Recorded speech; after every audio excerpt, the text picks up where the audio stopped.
Hi guys, welcome back to Irish Footy Vlogs. Welcome back to another Premier Division show. We've got Sean Leane on today, big Waterford fan. I was just saying to him before we came on, how convenient he's available this week after Waterford winning 4-1 at Weavers Park against Drogheda. But thanks for coming on anyway. We'll start with that. Drogheda United won Waterford 4. Some result for Waterford, having gone behind the 13-minute. Bawa with a goal for Drogheda. Leahy with 2 goals, the former Dundalk man. They would have liked that in Drogheda. O'Keefe and Pádraig Amond scoring a goal as well. He missed a chance in the game as well where he felt he probably should have found the back of the net. But look, we'll get into the goals and other bits and pieces. But from a Waterford perspective, Sean, you must be absolutely delighted to go to Weavers Park and come away with a 4-1 win. Oh yeah, absolutely. I mean, you can't have any complaints with that performance, really. I mean, the only thing that would have made it better is if we didn't concede. Like that's the only thing. But Really now. I mean, it was yeah. I mean, look, a really complete performance. Dara Leahy had a fantastic game. I mean, 2 goals and an assist as a centre back is really impressive. He's now the top scorer in the league at the moment. I don't think that'll last, but he can hold on to that for this week at least. But Might be gods. yeah, I mean, the set pieces were really really good from our perspective. And we played we've lined up both times this season playing wing backs and wingers, so we're playing very wide, and it's working for us so far. I mean, the goals did come from wide areas, except for the first one. The goals came from wide areas, and it's really hard to have any complaints with that. I mean, Dara Leahy obviously man of the match for the 2 goals and the assist, but Amon played well as well, and Tara Power and Melissa Asamoah linked up very well, I thought. It's hard to find any performance really that wasn't that good in the performance tonight. Yeah, I was talking to someone else who was actually at the game as well, and they said the 2 midfielders, particularly actually O'Keefe, who scored a goal in the game, they said he was outstanding. And you know yourself, he was in and out of the team a lot last year, and at times was playing in the back line as well. So good to see him maybe come to the fore, because obviously Waterford have signed some midfield players too. So and maybe in a weird way, seeing Shane Griffin leaving the club, thinking, you know what I mean, I'm the next Waterford lad, like I either have to sink or swim here a little bit. So you never know, that could have been coming into his thinking as well. But he is a player I like, to be fair, but was obviously maybe wasn't at his best last season. You'd probably say, would you? Yeah, I think so. Himself and Dara Power actually. Mm. I was surprised. I thought Keith Long just didn't fancy them last season. Now Dara Power was injured for a lot of last season as well, but I thought that he would stick with more or less the team that he had that got it, or just change as little as possible about the team that went up last year. And but no, he's changed a lot. Part of that for Niall O'Keefe coming into the team is Rowan McDonald is injured. He may have been the first pick at the start of the season, but he's already scored and he's had 2 good games now, O'Keefe. So he's really staking his claim to that starting spot in midfield alongside Barry Bagley. And so yeah, I mean, I'm delighted to see that he's back to his best. It may have been, maybe he is more suited to Premier Division football. I don't know. Maybe there's a difference between First and Premier, and he's just better suited to Premier Division football. But I think a part of the reason he may be in there as well is just to have the experience. He's still 23 years old, but he's played I think 2 full seasons of Premier Division football. So that kind of thing is invaluable. Yeah, the fact that McDonald was actually on the bench, he came on as well. He probably knows that, look, I have to stake a claim here, but he certainly did on the night. But I suppose from Drogheda's perspective, it's a bad result from their point of view. And you said the set pieces very well worked from Waterford, and I agree with you. But some of the defending, I was going to say Kevin Doherty won't be happy with, but he clearly wasn't happy with in that post-match interview. Probably the angriest I've seen him in an interview in the last since he's been manager at the club. He's not the type, you know what I mean, and he would get angry, and he just simply said the players didn't do their job, and I suppose would have been a lot said in the dressing room. And Drogheda, they normally, that's something you could never accuse them of usually, is maybe not putting in, I'm not saying they didn't put in the effort, but maybe a little bit of focus and a bit of concentration not in it. And I think the one particularly where Ammon scores the free kick, where Leahy's completely free from a free kick, completely free. Like, whatever about open play, you know what I mean? You know yourself, a free kick. And he's at the back post, nearly scored a hat-trick, actually. And Ahmed is there. Ahmed is there to tap. That would have been mental, actually. And Ahmed was there to tap it in. But yeah, they'd be very disappointed the first home game in the season too. And as I said, Kevin wasn't happy at all with that performance. But look, there's a long way to go. And one of the things, obviously, Waterford are top of the league at the moment as well, Sean. So maybe take a screenshot of that as well. But Drogheda are bottom of the league at the moment too. But yeah, disappointing result from Drogheda, but an absolutely fantastic result from Waterford, and they look to kick on from that. But yeah, at Oriel Park finished Dundalk 0, Galway United 2, and I was just thinking there, all the predictions, all the games this weekend, any prediction right, by the way. So it just shows, like, we're looking at the league, and after 2 games, nobody has a 100% record after 2 games. Crazy. But Galway won 4-0, obviously, in the Cup last year against Dundalk, and you're thinking that maybe a bit of a kick from Dundalk in this. I did go for a draw in this game, but Galway went there and got a brilliant 3 points. McCarthy's goal in 10 minutes, and we often talk about Galway and how, especially yourself, because you've seen them closely last year, let's say, how physical they can be in that. But this was actually a very good move that led to McCarthy's finish, and it was very good football. Hurley on the right-hand side plays a lovely ball in. McCarthy's sweeping move. A. Dervin makes it 2-30. And Galway are up and running as well. And some people might have thought that Waterford and Galway naturally, as the promoted teams, would be 9th and 10th potentially. This that might not be the case, let's say, but a brilliant result for Galway. And Dundalk will be very disappointed after the draw at Tallaght Stadium the previous week. Yeah, I mean, I didn't see Galway getting anything from this game. I mean, the 2 main strikers that they have, Stephen Walsh is suspended for a couple of games, and Wasim Awafria is injured. And they put Carl O'Sullivan up front, which was surprising, I thought, because they have Lomboto and Gasha on the bench, like, actual strikers, and they went for Carl O'Sullivan. So I thought that was a bit bizarre, but it worked out for him, obviously. I wonder if it's a case of, Sean, sorry to cut across, I wonder if it's a case of they anticipated that Dundalk would play a high line, in which they did, and they didn't play it very well. And O'Sullivan, he can play that role where he can maybe run left, right, and maybe move the defence. Maybe that's what they were thinking. I don't know. Yeah, I mean, it would make sense because, as you said, the 2 goals came from, brilliant football. The second goal as well, it was a brilliant cross into the box and, fantastic header. So, yeah, Galway were full value for the 2 goals they scored. They could have had a few more, but I think that's where not having a striker came to bite them, because the finishing wasn't great for a lot of the chances that they had, particularly in the second half. They could have won by a couple of goals. As you said, then from the Dundalk perspective, that's very disappointing because, I mean, getting a draw away to Shamrock Rovers last week, and then coming back to Oriel and really being second best by a distance in this game, very, very disappointing. This is kind of more what people would have feared about Dundalk with the signings they're making. Yeah, I think so. And Galway have more settled look about them as well with Dundalk. As well as that, Dundalk always look to make Oriel Park a fortress. Like, so to lose comfortably the first game of the season at home against Galway is it's extremely disappointing, a little bit worrying for them, isn't it? Yeah, I think so. I mean, as I said, as you said as well, actually, about the high line, that's something that really hasn't changed. Stephen O'Donnell's time at Dundalk, they always do play a high line, and it's the sword that they live and die by.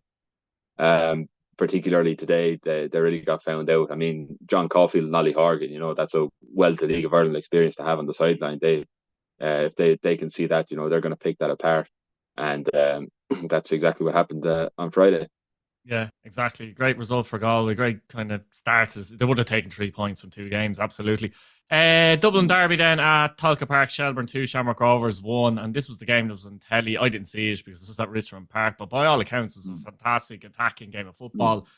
Coyle on 17 with a lovely finish. I know people are talking about polls here for that goal, but I actually think you can't see it. I think the 2 Rovers defenders are kind of...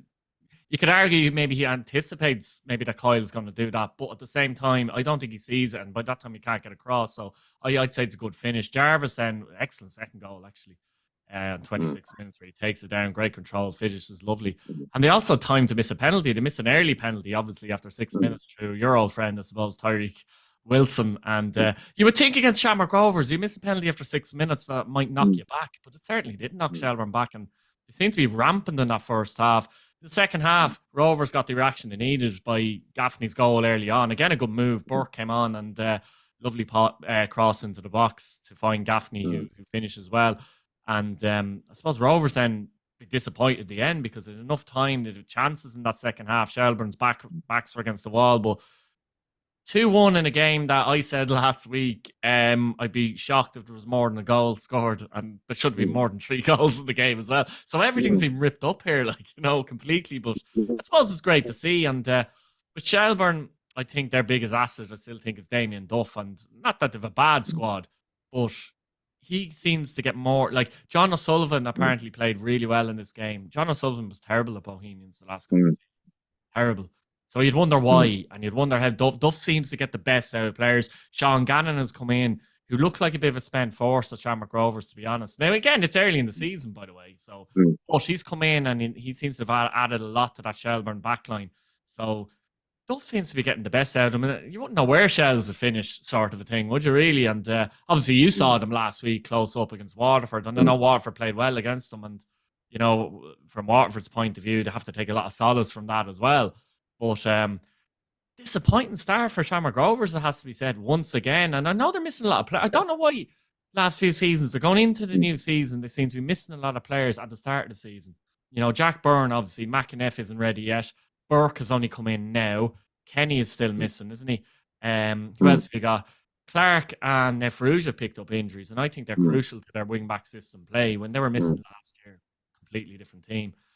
And Pico Lopez is obviously still missing too. So it's a lot of players, but they did the same last year. Can they afford to do the same again this year, you'd wonder, though? It's happened so many times at this stage. I'm waiting for the inevitable. It's not really, I think there's an air of inevitability that Rovers are going to pick up at some stage. It's whether or not the team that jumps out to a lead, which is probably going to be Derry again, the team that jumps out to a lead again can actually maintain that lead. Because that's what's also happened in the last number of seasons, is that the team that has jumped out to that, taking advantage of Rovers' early start. Bohs as well last year had it as well. And, after 8 games, whatever the case is, that the other teams around Rovers can't seem to hold their mettle. That'll be it. This is kind of, it's not good from a Rovers perspective because they're taking their own destiny out of their hands. They're relying on other teams to slip up, and it's worked for them in the past number of years. But it's kind of a question about whether Rovers can rebound. I think they will. It's just a matter of whether or not it'll be enough. It also is a matter of when some of these players are back also, because as I said, Lopez technically is available. It's just he played in the African Cup of Nations, so naturally you wonder if he comes back sooner than expected, that kind of way. Just give them a bit of leadership and that at the back. And as I said, Jack Byrne, McInnes, when you think of some of those players, you're kind of going, they're winning the league, but only if they're on the pitch, as you say. And can someone take advantage? Last year, Derry, I don't think, took advantage early doors, really, to be honest with you. Bohs were a good bit ahead, but they were never going to win the league, that kind of way. Whereas if Derry were in the position Bohs were in, I think Derry would have taken advantage last year, but they didn't. So it'd be interesting to see. They'd be very disappointed with their start, and Bradley was not happy with the defending at all. He said the worst he's seen them defend in years, basically. So, but from Shelbourne's point of view, you have to give them serious credit. They came and they took on Rovers from the very first whistle, 2-up, missed the penalty, as I said, and they just I don't know. The thing with Shelbourne is people talk about them missing Jack Moylan, but I think they're less reliant on Moylan though now. They're a bit more rounded as such with some of the players they have and available, and I suppose you saw that on Friday night, but. Yeah, how far do you think Shelbourne can go? I think after a result like that, it's really hard to put a cap on their ambitions. They were really good. Last week at the RFC, I'm thinking back, they didn't have an ideal start. They got a bit unlucky with the goal that we scored, and they're obviously they're well able for the battle. Damien Duff has the mentality right with that squad that he has. Players like John O'Sullivan, he thrives on that sort of underdog or siege mentality, whatever you want to call it. and those are the kinds of players that he really gets a lot out of. But the 2 goals they scored, 2 very good goals. I know Bradley might have some reservations about, particularly the first goal. Even if the defenders are in the way of goals, like that's a mistake on their part that really shouldn't be happening. Defenders should be getting out quicker anyway, Mark Coyle, shouldn't they? They really should. I mean, he had loads of space. He had all day to shoot as well. It's a great finish now.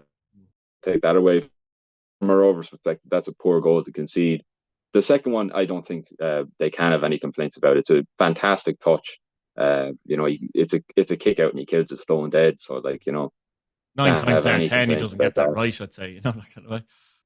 Oh, yeah, absolutely. That's the kind of thing, you could try times. Really good stuff from Shelbourne. And, there's a few teams on 4 points. I think they might be third in the league, but they're up there anyway. Yeah. And, I think most people had Shells finishing comfortably fourth this year. They may look to at the very least close the gap to third, and at the most, push into that top 3 this season, judging by their start. Yeah, they could well do. Richmond Park finished St. Patrick's Day 0, Bohemians 1, and I was obviously at this one too. And it felt like a bit of a smash and grab from Bohs, to be fair, but at the same time, I obviously talked about it a bit in the vlog, but Pats in the first half created a number of chances where you felt like if they nicked a goal, they'd probably go on and win the game, that kind of way. And by the way, the highlights package was useless. When you're at the game and you're kind of going, like, the first half, Bohs' best chance of the first half was Dylan Connolly late in the half. And that doesn't make the highlights package. A couple of other chances Pats had. There was a Forrester audacious effort for a lob, not shown in the highlights package. Good skill and nearly crept in under the bar. And there was another opportunity Pats had as well. That was a good chance and wasn't shown in the highlights package.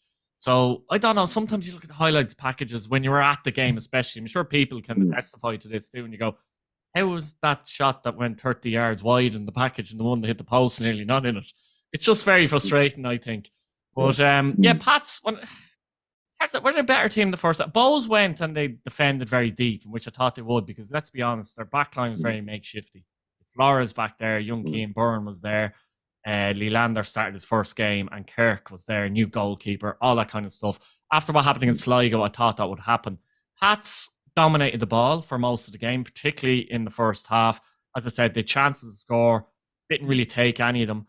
But you felt like with Pats watching them play that Mulroney and Levy playing as the number 10s basically. And some of Levy's ball carrying was brilliant, but was far too far out of the pitch. Like, you know what I mean? He's carrying the ball nearly from, the halfway line or fairly deep.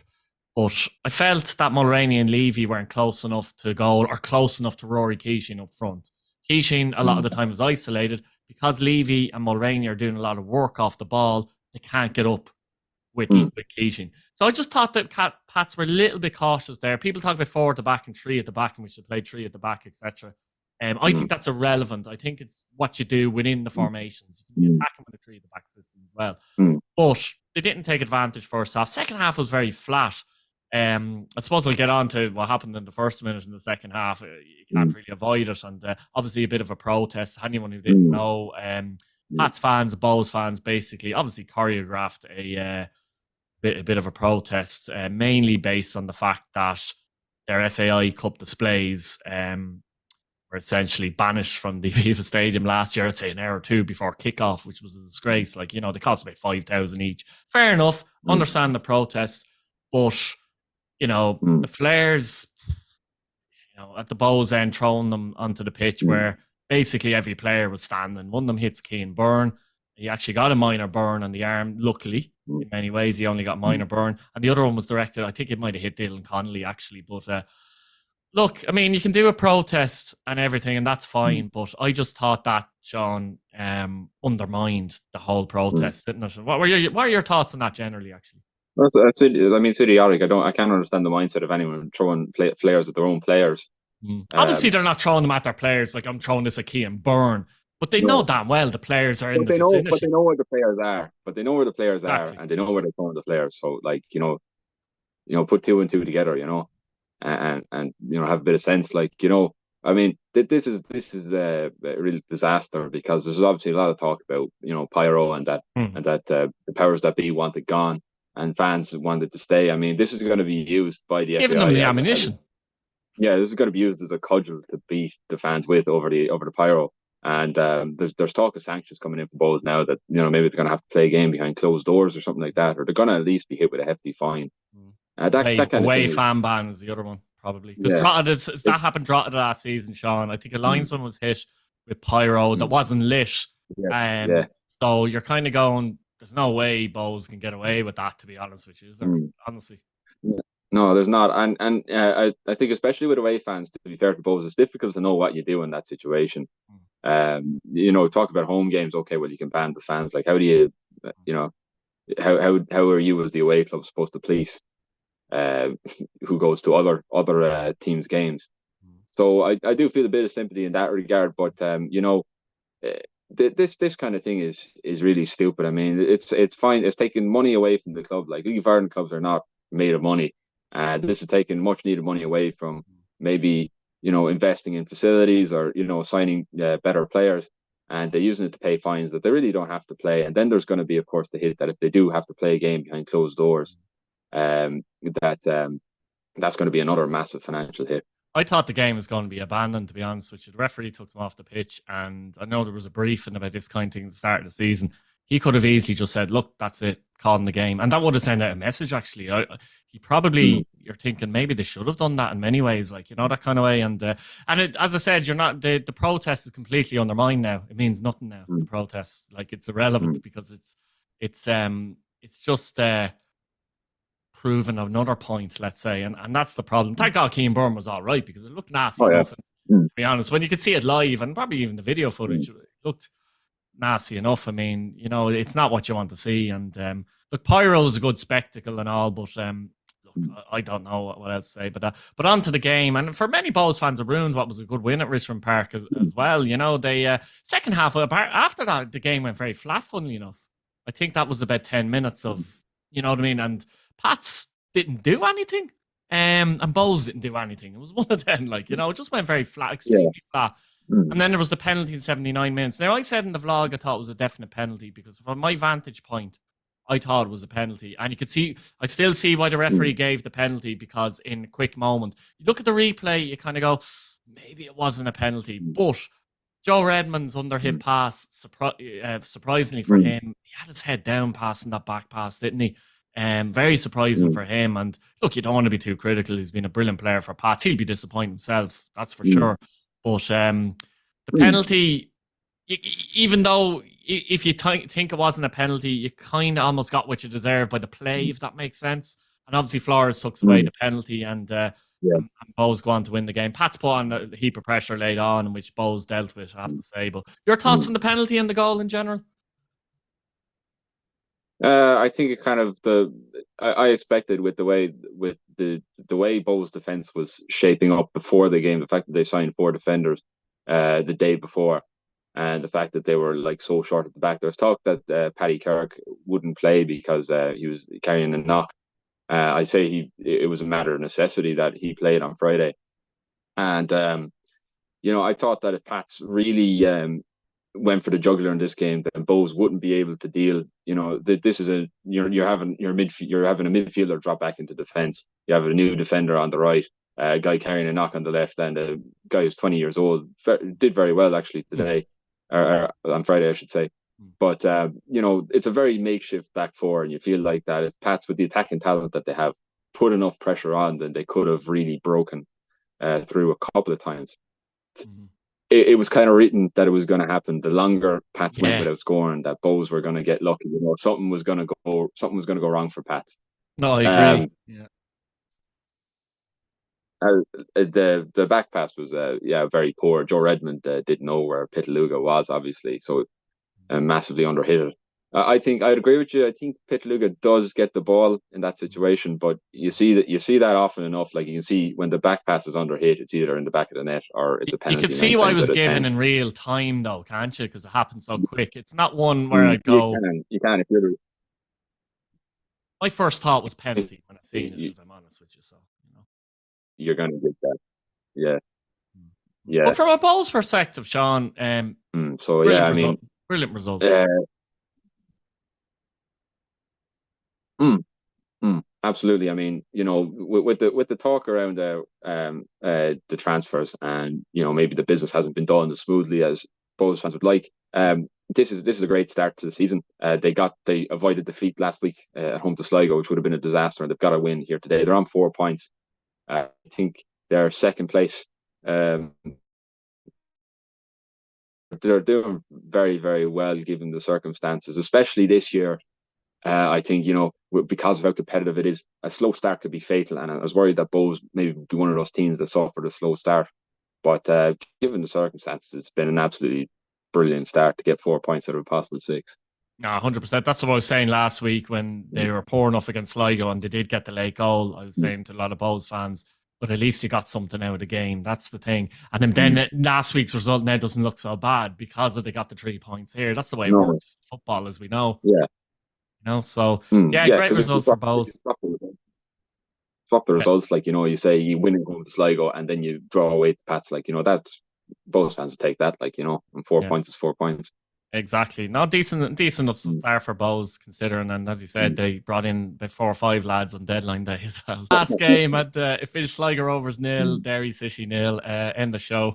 Not much happened in this game, actually, to be honest. McGinty makes a really good save at the end, though, and you can see where he's going to be massive for Sligo this season. I think he was a massive signing for them, and it's weird. Sligo haven't won in their opening 2 games, and they'd be disappointed to concede a late goal in Bohs. But it's not a bad start for them, is it? Because a lot of people might have said, might have had them bottom of the league, actually. But I think they look better than that. But then again, I can say nearly every team, aside from Drogheda at this minute in time, maybe look better than 10th in the league. But still a good result for Sligo. Derry might be a little disappointed, but I still think it's not a terrible result considering they won the first game either. No, yeah, I think Derry would be maybe more disappointed of the two teams because there was a chance for them to go for 6 points out of 6, go alone on the top of the table, but not majorly disappointed. I mean, it wasn't going to be an easy game by any stretch. Yeah, I mean, as you said, it was really, there wasn't a lot happened in this game. 0-0 was a very fair result to both teams. But yeah, McGinty again, very huge save at the end for Sligo. But I think if your other team's looking at that game, neither team has really displayed anything. I suppose particularly this is aimed at Derry, who should have ambitions at winning the title. There's nothing that says from that game that they're really, they're a cut above the rest or that they're very exceptional. Now, of course, this is just we're 2 games in. There's going to be a lot of changes, but yeah, to go back to Sligo for a second, yeah, look, 2 points is objectively not a great start, but the psychology of going away to Bohs, home to Derry, you haven't lost either game, you're unbeaten so far in the league, that does mean something, and they've got the players like as well as McGinty, Max Mata up front, who's a huge sign to get back. They've got the players. Also, I think if they can keep Simon Power fit, I think he's a big player for them. He's come into the team and he's done very well. Yeah, I mean, didn't see a lot of Matt Rovers because it's hard to break into that team, but he's done very well. He was also injured. That's the problem, Sean, as well. He was injured a lot of the time too, but he's got blinding pace. He's got real pace, So yeah, I mean, good start for Rovers, or Sligo Rovers, I should say. Not a bad start for Derry. I mean, they're still on 4 points. So I mean, look, we're trying to analyze how teams are shaping up this season. I mean, in 4 games' time, we're still going to be trying to put a full picture together. So just going off what we've seen so far, I don't think either team will be disappointed with their start to the season. Yeah, as you say, there's 4 teams and 4 points at the moment, and there's 2 and 3, and Drogheda are the only team that have lost 2 games. But even though they had a bad defeat at home to Waterford, I still don't see them as a whipping boy as such. Like I don't, I really don't. So I think they'll improve again. And then other teams, I think, going to be up and down. You can see Dundalk maybe getting some good results, followed by bad results. Maybe Sligo the same. And it's very difficult to say who's going to be really in the... Like Waterford, might do better than some people think. Galway the same, might do better than some people think. So that's the intriguing thing about it, though, isn't it? It's just... I knew this coming into the season before a ball was kicked, to be honest. That I remember doing the video for the prediction league. And I said, this is the hardest one I've ever had to do. And, I'm going to look back at this at the end of the season. It's going to be one or two where I'm going to go, Jesus, I was badly wrong there. So it's going to be interesting to see which ones are going to be badly wrong for. But that's the intriguing thing about it. And that's what's great about the league, isn't it? Especially this year, I think. This year particularly, it's so hard to predict. Anyone could beat anyone. I mean, at the quarter waypoint, let's say, when everybody's played each other once, that could still be a mile off how the table actually finishes. Like, you could have teams moving as many as 5 or 6 places in the table. Really exciting from a neutral perspective, because it's so hard to predict. But there's no team at the moment that's safe. As you said, Drogheda, I don't think Drogheda are going to get hammered every single game. Like, I wouldn't be surprised if they pick themselves up and won next week. Yeah, I mean, look, what else can you say? It's fantastic, but we're all going to have a few wrong predictions at the end of the year. Oh, absolutely. Look, we'll leave it there, Sean. Hopefully the next time you come on, Waterford might win 4-1 again. You never know. But let us know what you think in the comments below. Thanks for watching. Subscribe to the channel. And thanks again, Sean. Brilliant.